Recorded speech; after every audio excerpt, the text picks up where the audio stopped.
ሰላም ጤና ይስጥልኝ ውድ ቤተሰቦቼ፣ ይሄ የሞ ዩቲዩብ ነው። ሼር፣ ላይክ፣ ሰብስክራይብ የተለመደ ትብብራችሁ አይለየን። ዛሬ እንግዲህ በጣም ገርሞኛል። እናት ከልጇ ጋር የምትጨቃጨቅበት፣ እናት በሚዲያ ልጇ የምታዋርዳት ወይ ደግሞ ልጅ እናት የምታዋርድ አስባችሁታል? ጊዜያችን ተራቆ ጊዜያችን እንዴት ልበላችሁ ምን አይነት ጊዜ ላይ እንደደረስን ነግበን የእኛስ ልጆች ነገ ምን እንደሚያደርጉን የማናቅበት ደረጃ ላይ ደርሰናል። አስለን ይሄ ሚዲያ ከመጣ ጀምሮ ብዙ ተአምር ብዙ ጉድ ነው የምንሰማው። አስባችሁታል?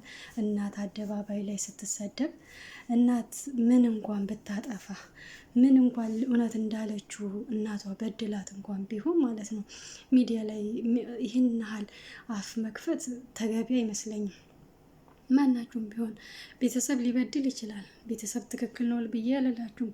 ቤተሰብ ሊበድላችሁ ይችላል።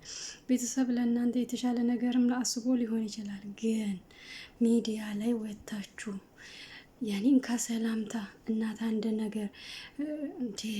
ኧረ ነውር ነው፣ ነውር ነው። እውነት ለመናገር ነውር ነው። እናት የራሷ ክብር አላት። እናት የራሷ መንገድ አላት። እንዴ ብትበድልሽም ይሄን ያህል ሚዲያ ላይ አፍሽን ከፍተሽ ወይንም ደግሞ አፋችሁን ከፍታችሁ፣ እኔ የሚገርመኝ ደግሞ ኮመንቶቹ እናንተ ብዙ እነዚህ ኮመንት የምጽፉ ሰዎች ማለት ነው ነግበን ያትሉም እንዴ? እናንተ ቤትስ ቢሆን ይሄ ነገር እንዴ ከስጎበስ በርቺ የታባቱ አራ አይባልም። ነውር ነው፣ አይባልም። እንደዚህ አይባልም። በተቻለን አቅም ማስማማት ነው፣ እናትና ልጅ ማስማማት ነው እንጂ በላት በይው፣ አረ ነውር ነው። እኛ ባህላችን ሰው ማስማማት ሰው ማስታረቅ ነው እንጂ ከታች ቁጭ ብለን እንደዚህ ብታረግ የሚትሉ ኮመንቶች ማለት ነው። እውነት እናንተ ቤት ቢሆን ኖህስ ነገር ነገስ እናንተ ቤት ላለመድረሱ ምን እርግጠኛ አድርጓችሁ ነው በሰው የምትፈርዱት? ተው፣ በሰው አትፍረዱ። በሰው መፍረድ በጣም ከባድ ነው። በሰፈሩበት ቁና መሰፈር አይቀርም እና እንግዲህ አንቺም ልጅቷ ልቦና ይስጥሽ፣ እናትም ደግሞ ይህን ያህል ጊዜ ችለሻል እና ትዕግስቱን ይስጥሽ። ልጅሽን አደባባይ አቁመሽ ወይንም ደግሞ ልጅቷ እናቷን አደባባይ አቁማ ይሄ ሁሉን ነገር መስማት ማለት ነው። እኔ ምን እንደታዘብኩ ታውቃላችሁ? ያ ረቢ፣ አሁን ይሄ የሚሰሙ ታዳጊዎች ይህን ነገር የሚሰሙ ታዳጊዎች አሁን እኛ ለምሳሌ ልጆቻችንን የትም ነው የሚያድጉት። ብዙ በውጭ ሀገር የሚኖሩ እናት አባት ልጆቻቸውን ሌላ ሰው ነው የሚያሳድግላቸው። እኛ ሳሁን ከዚህ በኋላ ከኛ ልጆች ምንድን ነው መጠበቅ ያለብን? ለእነሱ ብለን የደከምነው ድካም እኮ ከንቱ ነው፣ ካላስ ከንቱ።